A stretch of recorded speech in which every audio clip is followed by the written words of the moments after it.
It's spooky season, so make sure you're subscribed so you can get all of my spooky reviews of spooky movies this season. This is the Cloverfield Paradox.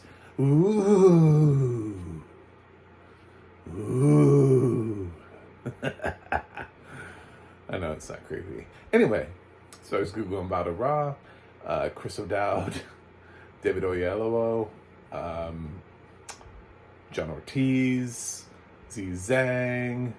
It's got a much better cast than it totally deserves in this film. And it's a Netflix film. It has audio description, so for those looking for that, it's there. And this is one of those films that feels like it could have been made just as a film, and then they just slapped Cloverfield on it. This was probably being made as The Paradox, and then JJ was like, wait a minute, can we make this a Cloverfield film? And they were like, yeah, let's do it. And then they dropped that trailer during the Super Bowl, and they were like, guess what's on Netflix right now? We snuck it in there. Ha ha ha ha. Just like a surprise film. All of a sudden there was a new Cloverfield movie and everybody went nuts. And then they realized, oh.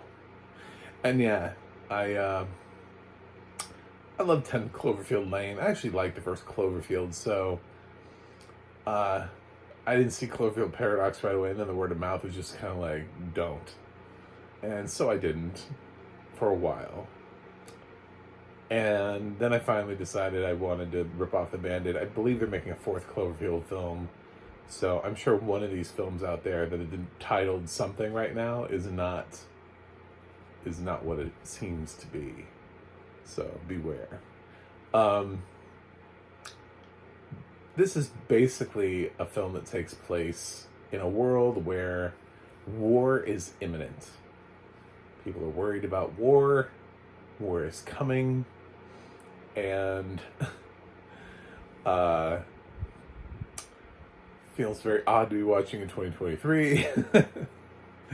And they have to send some people into space to try to source new energy, and the new energy rips open a time-space continuum, and of course it's a space movie that gets complicated. Basically that's what it is. It's like, we're in space now. Let's make this movie confusing as all shit, because crazy shit happens in space, and people are used to seeing that. If you go into space, not only will nobody hear you scream, but anything could possibly happen in space. For anybody who, all the way from, Event Horizon to Pandorum, there's just so many films where you're just like, what is happening in space? Space is crazy. Land somewhere. You have a better shot of landing on an inhabitable planet. Yeah, this film is pretty nuts. And I feel like I could ask the filmmakers what this film is about, and they would be like, it's a paradox, man. Don't you get it? Don't you get it? Don't you understand?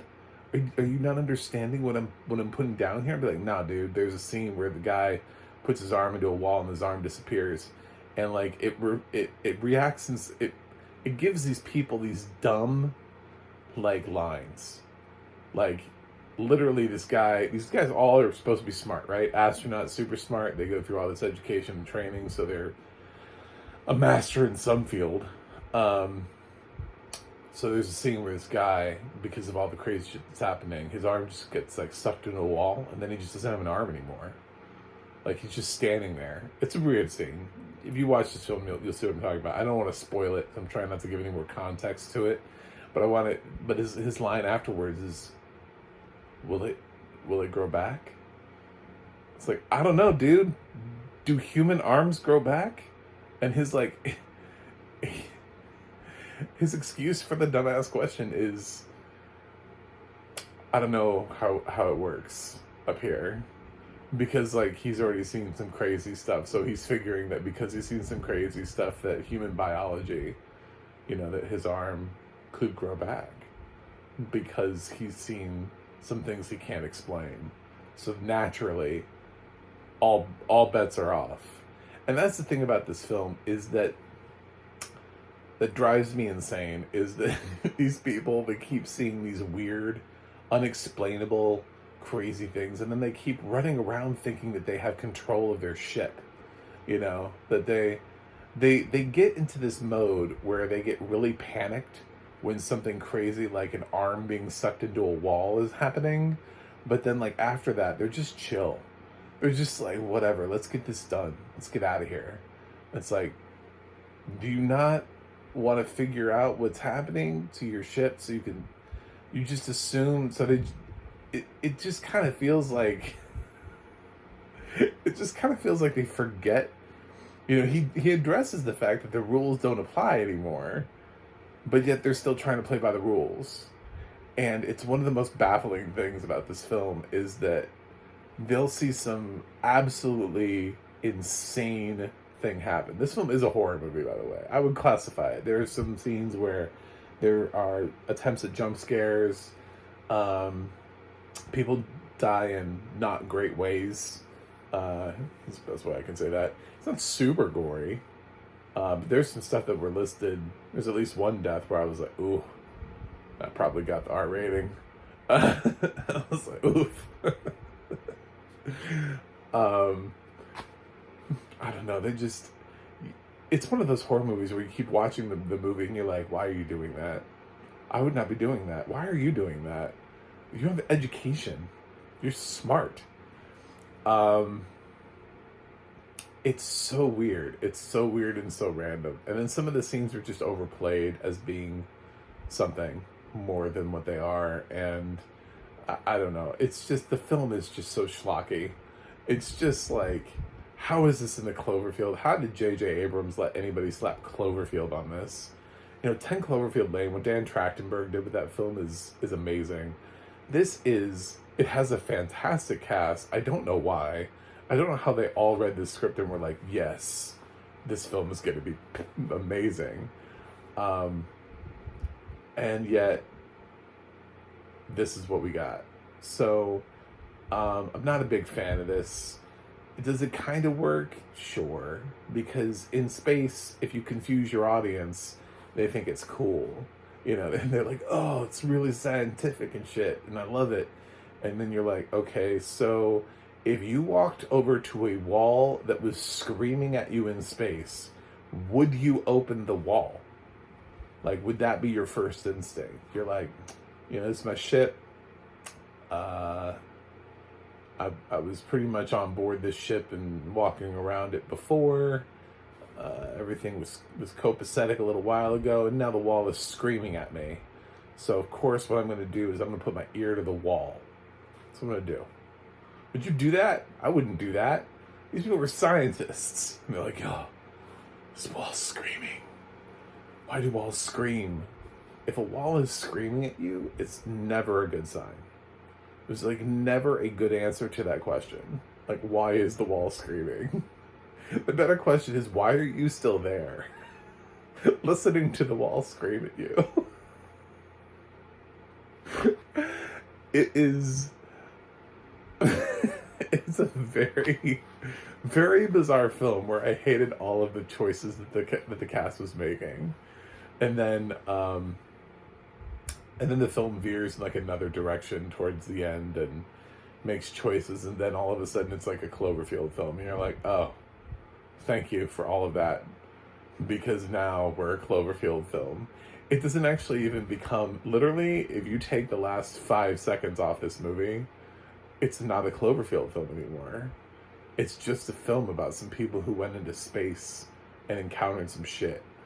That's all it is. That's the whole film. There's 5 seconds at the end of the film where the film ties it into the Cloverfield universe, which is why it feels like, when I say literally I think this film was made, and then JJ was like, yeah, we can make this Cloverfield, I can make this work. He just edited it slightly and then it was like, yep, Cloverfield film, look at that, look what I did.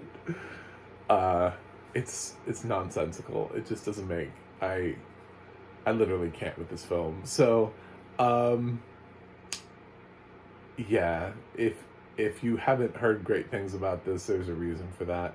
Audio description is fine. For some reason, it feels very primitive. I don't know. There was something about it that felt very like we had just unearthed the ability to do audio description. But this film isn't that old, like 5 years or something like that. But it's not super old.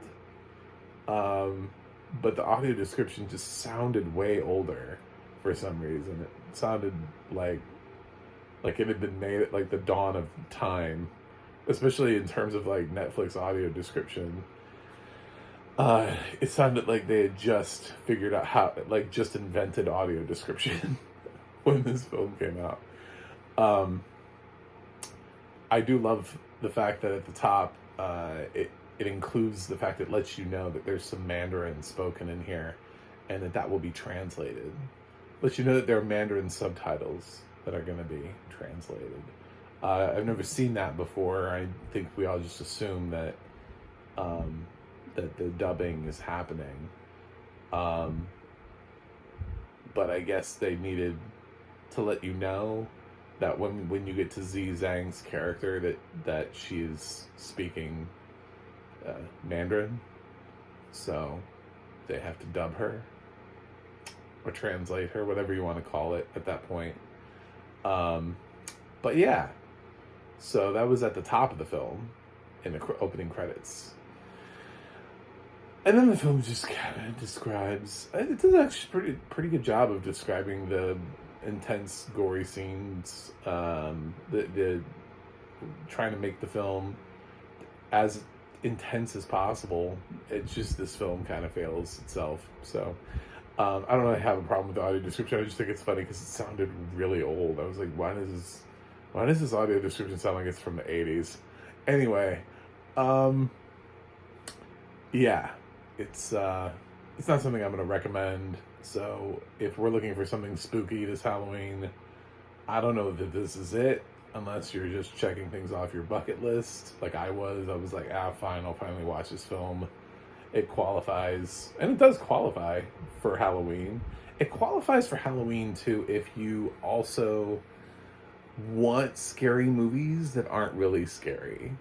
Do you know, there are people like that. So if you're one of those people, no shame. You know what I'm saying? Like, if you just need to dip your toes into the water of, it's more of a psychological thriller. It's just some crazy shit happens. I'm not going to say there isn't some violence and a little bit of gore in here, but yeah, it's definitely it's not some of the other movies you could be watching. So I'm going to give the Cloverfield Paradox a D+. I think maybe there are some ideas here that they were thinking about, that they were trying to have work. I don't think anything ever works because they're like, every time they just kind of go the opposite direction of it. They're like, oh, we're in a scary movie. Nah, we're just regular people. We just got to get back to this ship. The rules don't apply, but the rules, hopefully they do apply. Otherwise, we can't get home. It's just so very, very dumb. Anyway, thanks for watching. Thanks for subscribing. And I will continue to review horror movies throughout the month of October. So I have a website, macthemovieguy.com. You can go to Twitter, as long as they don't charge me for it, at MacTheMovieGuy. Threads and Instagram, all at MacTheMovieGuy. You can go to the audio description project, adp.acb.org. It'll let you know what is audio description and where you can watch it. And you can go to theadna.org, that's the adna.org, and you can see who's narrating your favorite films and television series. That's it for me today. I will watch something else and review it for you guys, and see you on the other side.